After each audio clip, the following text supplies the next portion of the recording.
Dúvida, pergunta. 1, 2, 3. Valendo já o revisão, segunda parte então, senhores e senhoritas. Lembra, já abordamos as questões da geosfera. Vamos agora falar sobre a hidrosfera e suas características mais importantes. Lembrando que temos ainda a atmosfera e a biosfera, que formam aquilo que nós chamamos do que mesmo? Me ajuda? Do geossistema. Isso aí. Vamos lá, galera bonita, então. Hidrosfera e suas características. Ok, beleza? Seguindo, quando nós falamos da hidrosfera e suas características, lembra? Ei, aqui comigo, aqui comigo. Hidro, água, esfera, toda a água do planeta. Somente aqui a esfera líquida do planeta? Se estiver assim para você na hora da sua prova, sim ou não? Não, o professor colocou intencionalmente, mas é um erro, porque eu não tenho apenas a esfera líquida. Lembra? Nós temos água em estado sólido, todas as geleiras da Terra, estado gasoso, vapor de água, a formação das nuvens, enfim, e o estado líquido, que aí sim se divide nos mares, oceanos, rios, lagos e as águas subterrâneas, aquíferos e lençóis freáticos. A formação, processo de formação, não disse a nuvem em si, ok? Ei, se liga, quando falamos da distribuição, enfim, da água, nós temos um todo de toda a água da Terra, em torno de 71% em estado líquido, tudo aquilo que é mensurável, 29% no estado sólido. Ok. Senhoras e senhoritas, segue aqui, segue o jogo. Água em estado líquido, que é aquilo que nós vamos mais nos concentrar.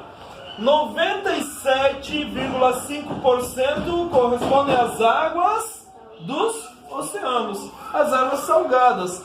E apenas 2,5% água doce. Água doce porque tem açúcar? É aguinha para tratar quem tá nervoso, dando pitezinho? Não. Água doce porque não tem sal? Porque é potável. Água doce porque é potável? Água doce tem sal? Tem, mas em menor quantidade, bem menor do que o oceano. Toda água doce é potável? Não. Lembra que para a água doce ser potável, nós temos quantas características? A água potável possui ao menos 3 características. Além de ser uma água corrente, ela é uma água inodora, ou seja, sem cheiro. Ela é uma água incolor, ou seja, sem cor. E ela é uma água insípida, ou seja, sem sabor. Beleza? Senhoras e senhoritas, 2,5% água doce. Desses 2,5%, lembra? 0,04% corresponde à atmosfera, 0,36% lagos, rios e pântanos, e a maior parte, 77%, as geleiras, principalmente do Polo Norte e Polo Sul, áreas mais altas da Terra. E temos 22% no subsolo distribuído em lençóis freáticos e aquíferos. Ok? Já vamos aqui ver as diferenças. Professor com certeza vai pedir para você aqui esse detalhe. Ei, olha aqui, olha aqui, olha aqui. Ciclo da água. Lembra? Toda a água da Terra passa por uma renovação natural. Olha para mim.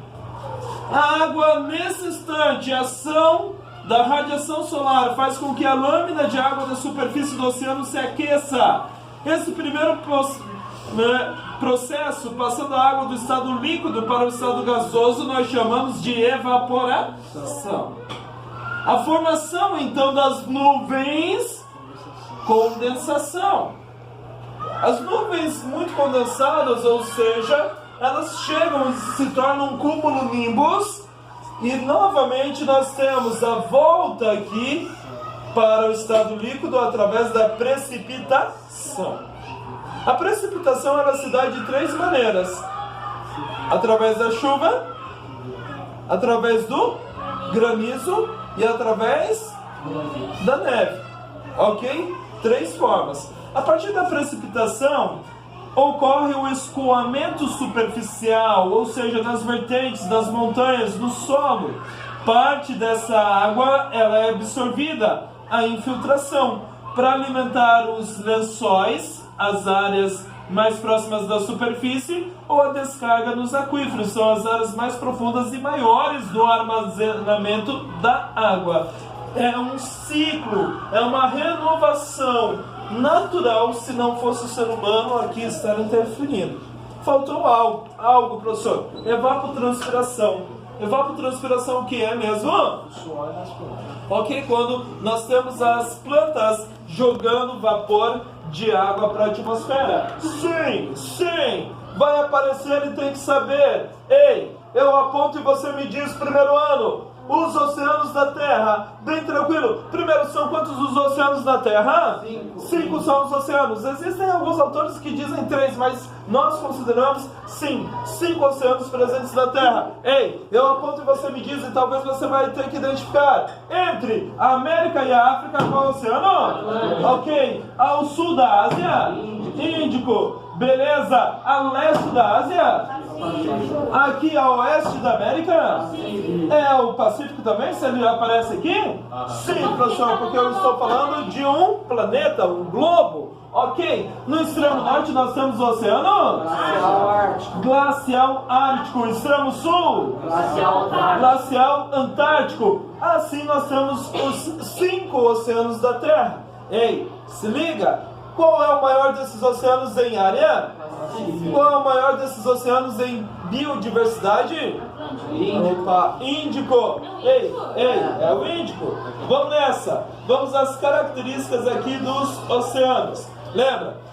O Oceano Pacífico, aproximadamente 49% do todo. Só deixa o professor voltar aqui para você lembrar, você que está anotando. Oceano Pacífico. Ok. Lembra? Possui a maior profundidade e a maior área entre os oceanos. Oceano Índico Maior biodiversidade. possui a maior biodiversidade porque possui a maior temperatura. Com isso, a maior biodiversidade. Beleza, professor? Oceano Atlântico, de extrema importância na questão da colonização E agora os comércios. e o tráfico comercial, ok? Professor, nós temos também a importância, é claro, do Pacífico, porque o Pacífico ele banha a costa aqui da China, de onde nós temos a distribuição para o mundo. Professor, como que se passa do Pacífico aqui para o Atlântico? Se contorna aqui a América? Nós temos, lembra? Estreito de Suez. Opa, Estreito de Suez, aqui, Canal de Suez. Ah, meu Deus. Nós temos do o Panamá. canal do Panamá, ligando, interligando, assim como o Canal de Suez também liga ao Mediterrâneo, ao Mar Vermelho. Ei, nós temos então, lembra? E os oceanos glaciais, o Oceano Glacial Ártico e o Antártico são os de menores temperaturas. Ok, beleza. Professor, os oceanos, eles nos trazem alguns recursos minerais muito importantes. Entre eles, nós usamos todos os dias um. Qual mesmo? Praticamente todos os dias.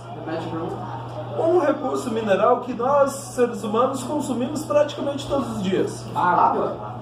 Do oceano? O sal. Boa, Nicole. O sal. Ok.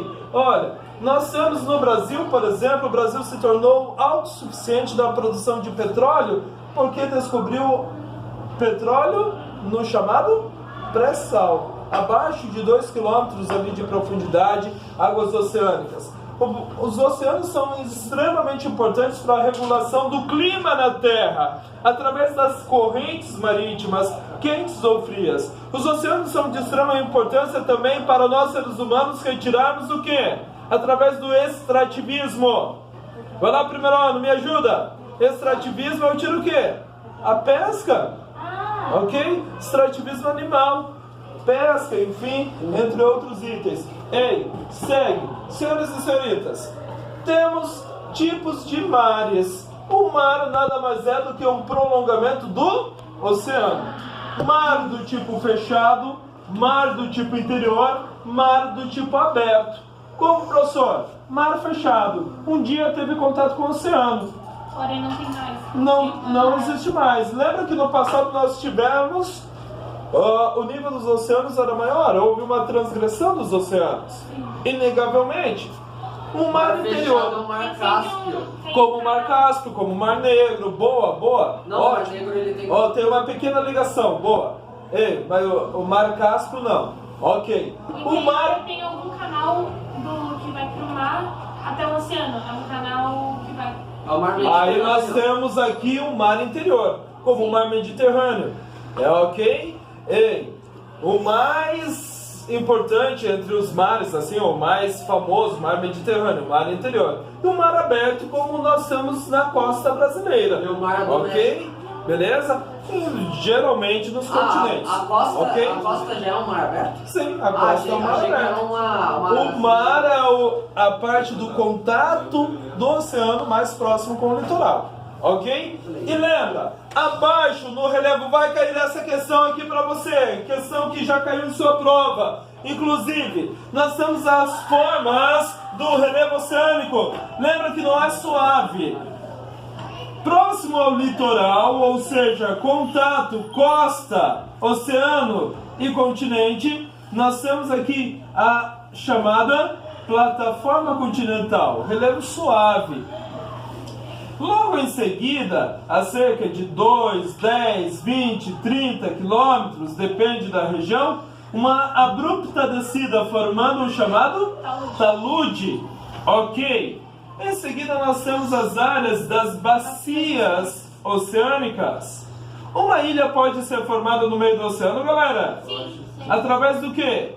Meio que é uma montanha submersa. Através de intenso vulcanismo. Aqui, ó, por exemplo, desencadeia-se um vulcão aqui. Eu tenho a formação logo de uma ilha. Hoje, arquipélago do Havaí, parte da Islândia.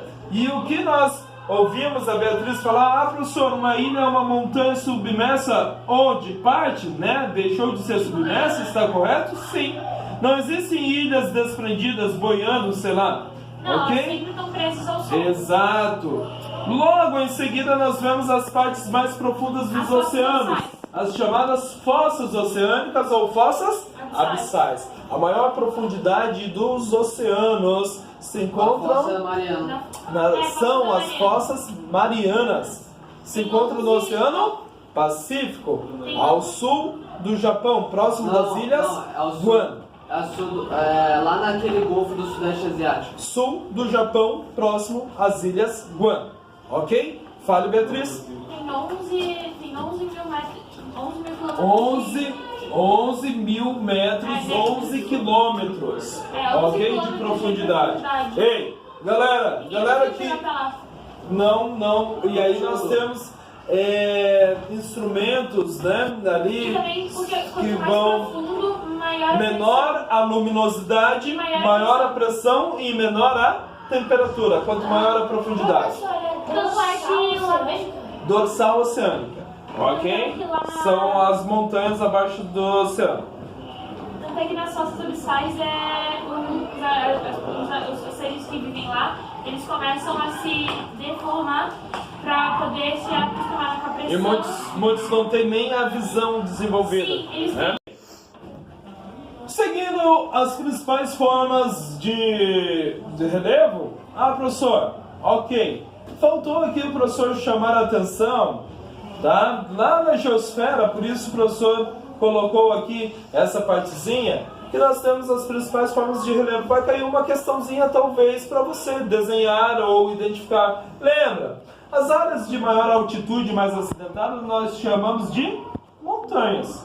Geralmente mais jovens, dobramentos modernos, encontro de placas tectônicas. Nós temos 2 encontros de placas tectônicas, lembra? Convergente ou divergente. Nos encontros convergentes nós temos como resultantes as grandes cordilheiras e abalos sísmicos ali presentes. Áreas de planalto, áreas planas e altas? Não planas. Olha, nós vemos sim acidentados, mas são áreas mais altas, acima de 200 metros em relação ao nível do mar. Áreas de planície, áreas mais planas, agora sim, e próximas ao nível do mar. E aqui nós temos muitos sedimentos. Nós temos as áreas de depressões. Ei, o professor vai pedir essas 4 formas do relevo: montanhas, planalto, planície e as depressões. O que são depressões? Áreas mais aprofundadas. Depressão relativa, depressão absoluta. Ok? Esse é o relevo terrestre. Mas agora, professor, ei, tranquilo. Falando sobre a hidrografia dos rios, lembra? Onde o rio nasce, ele é chamado de nascente ou cabeceira. Geralmente na parte mais alta do relevo. O rio ele vai ser alimentado por água da chuva ou o afloramento de um lençol freático. Ok, professor, beleza? O rio ele tem o seu corpo. Ok, o corpo do rio nós vamos chamar de leito. O rio ele tem o seu caminho, que é chamado de curso. O rio ele tem quedas muitas vezes, chamadas de cachoeiras. O rio ele vai ter encontro com rios menores. Esse encontro é chamado de confluência. Esse rio menor ele é chamado de um afluente, que pode ser aqui nesse caso de primeira ordem, mas se tivéssemos um outro aqui seria um afluente de segunda ordem, terceira ordem, assim por diante. O rio ele tem o seu término chamado de foz, que pode ser uma foz em estuário, como nós vemos, ou uma foz em delta, ok? O rio ele tem as suas grandes curvas, que são chamadas de meandros. O rio, olha aqui para o professor, ele tem então o seu ponto central. Seu ponto central na sua calha é chamado de talveg. Não esqueça. O lado do rio nós chamamos de margem. Margem direita, margem esquerda. Nós temos aqui algumas plantas, árvores. Ei, importante para a sua prova. Qual o nome dessa mata? É a mata? Me ajuda, galera. Ciliar, porque assim como os nossos cílios protegem os nossos olhos, a mata ciliar protege o rio. Retirando-se a mata ciliar, o que nós temos desencadeado? Processo de erosão, e esse processo de erosão vai gerar, olha lá, cada vez mais esse rio ele ganha então área, se torna mais raso. Esse processo é chamado processo de assoreamento. Importante, ok? Importante. Se uma galera está aqui no alto, uma galera está aqui mais abaixo, essa galera que está aqui no alto está montante. Essa galera que está aqui abaixo está ajusante. Mais abaixo, ajusante. Beleza? Rios e suas partes, muito importante aí para nós. Ei. Vamos lá. Senhores e senhoritas, os rios eles podem acontecer e ser classificados. Os rios de planalto são rios mais altos, por isso maior correnteza. Aproveitamento hidrelétrico, por exemplo. Os rios de planície são rios em áreas mais baixas, grandes meandros, mais caudalosos, rios navegáveis, ok? Bacia amazônica no Brasil, muitos rios no Brasil são dessa maneira. Os rios eles podem ser rios temporários ou intermitentes. Aqueles que, quando para de chover, em determinadas regiões do planeta ou do Brasil, como o interior do Nordeste, eles secam. Seu curso, ou seu leito, melhor dizendo, fica seco. Volta a chuva, enche novamente. E os rios perenes são aqueles que não secam. A maior parte dos rios do Brasil, de Santa Catarina, assim são. Ok? Ei, E aí nós temos também os rios que vão ser dos tipos. O que é um rio chamado de rio exorreico mesmo, galera? O que é um rio chamado de endorreico? Endorreico vai para o oceano. Exorreico, direto para o oceano. Ei, endorreico, ele segue para o interior do continente. Exo, externo. Endo, interno. Beleza? Ok? Sim. É bom estar ligado, é bom estar atento. Não estou falando aqui de dificuldades de ninguém, tá? E bacia hidrográfica. O professor vai pedir para você. Ah, professor, o que é uma bacia hidrográfica? Uma área drenada por um rio principal e seus afluentes, delimitadas pelos interflúvios. Como assim, professor, interflúvio? Olha lá, tem a formação aqui de um vale, rio principal, seus afluentes, interflúvio, parte mais alta do relevo, chove, forma a bacia hidrográfica, uma forma natural de organizar e dividir o espaço geográfico. Ei, vai cair para você o que é bacia hidrográfica, vai cair para você também. Vamos lá, seguiu, segue, sim. E aí, a atmosfera, professor? A atmosfera, camada gasosa da Terra. Nós somos totalmente dependentes da atmosfera para a nossa sobrevivência. Para de respirar aí, vamos ver quem morre primeiro. Né? Não, né? Olha lá. Ei, a atmosfera, lembre-se, nós temos uma composição. Qual é o principal gás da atmosfera? Nitrogênio. Olha lá. Não é o oxigênio? Não. Não é oxigênio? Nessa composição, beleza, 78% aproximadamente nitrogênio, 20, quase 21% oxigênio. Quanto mais próximo da superfície, maior a concentração de oxigênio. Quanto mais alto, mais rarefeito é o ar. Por isso, menor concentração de oxigênio. Outros gases, argônio, gás carbônico, neônio, não correspondem a 1%. Composição da atmosfera. Vai cair para você. Ei, composição da atmosfera. O professor está calmo, sempre calmo, sereno, bonito. Bonito não sei, né? Depende da opinião, mas assim vai, Sim. Além do carbono e do hidrogênio, quais são esses outros gases menores? Ali nós temos o argônio, o neônio. Nós vamos ter ainda outros gases menores, xenônio, entre outros. Ok? Ei, volta aqui, só um pouquinho. Na composição da atmosfera, subcamadas. Lembra? Vai cair também. Primeira camada, troposfera. Os fenômenos naturais aqui acontecem. É a camada onde nós temos maior concentração de oxigênio, até cerca de 10, 11, 12 quilômetros de altitude, onde os aviões comerciais ali de passageiros fazem seu voo nesse limite.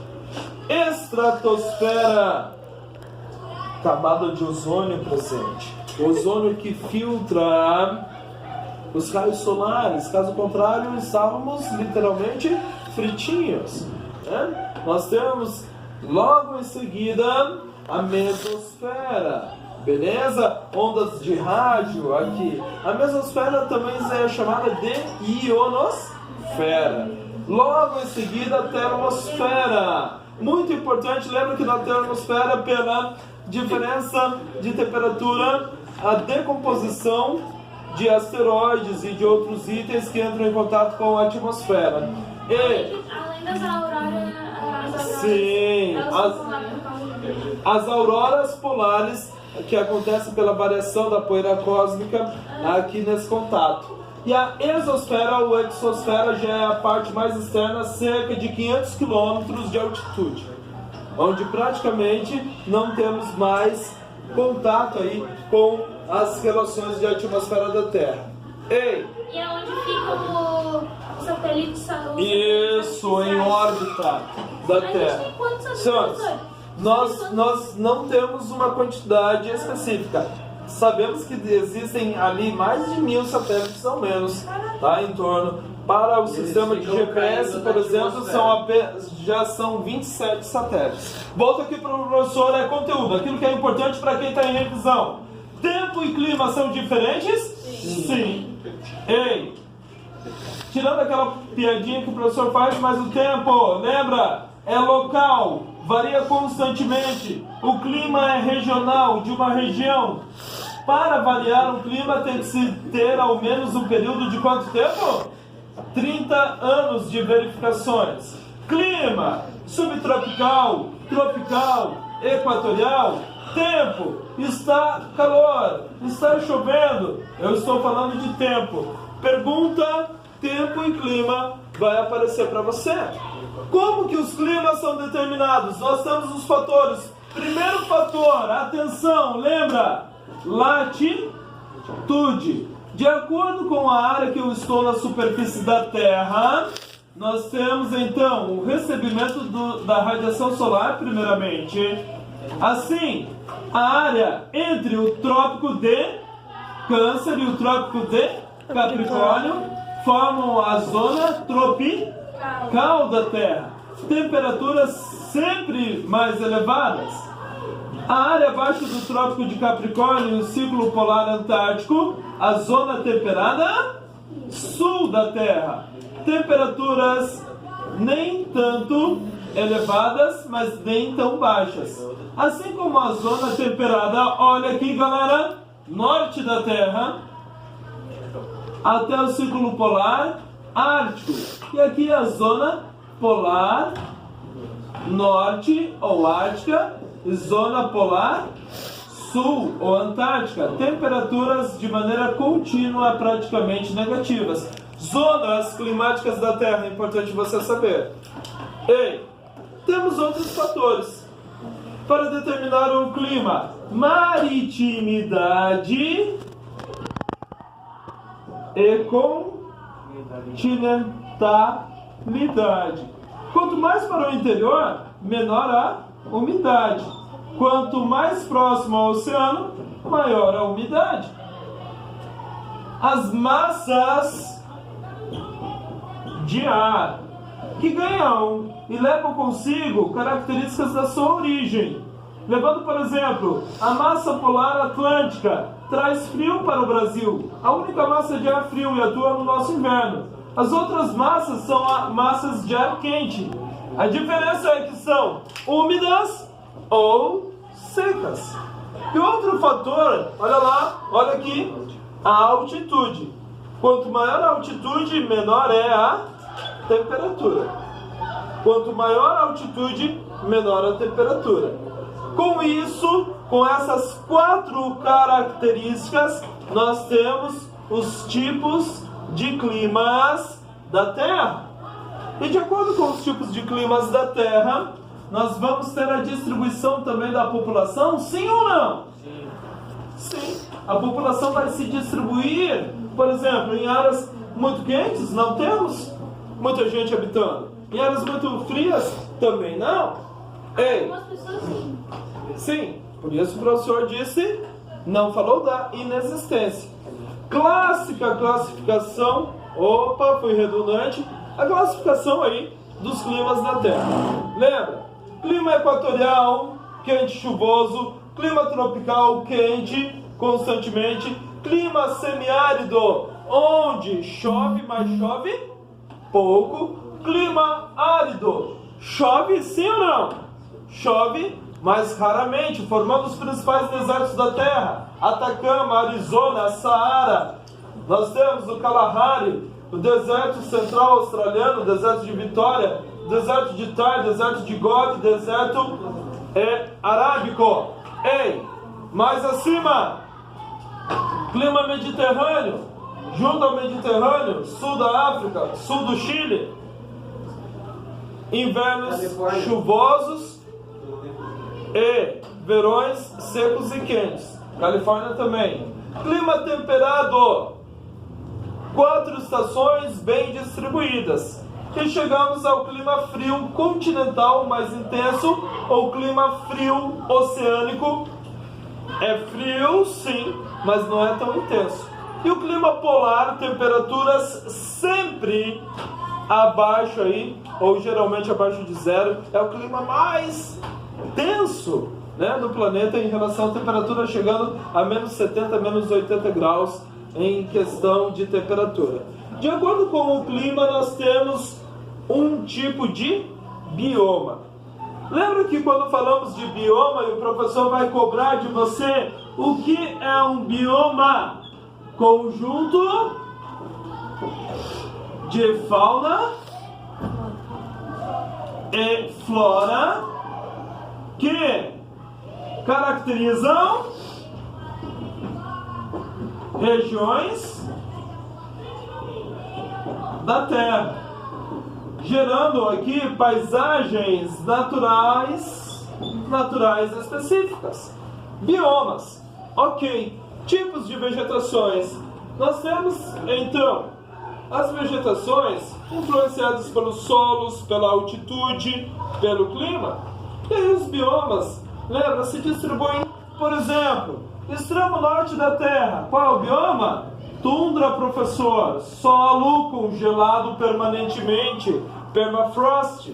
Ok. Nós temos depois a floresta chamada de taiga, ou coníferas, ou floresta boreal, formada aqui por pinheiros, naturalmente. Logo em seguida nós temos a floresta chamada de floresta temperada, onde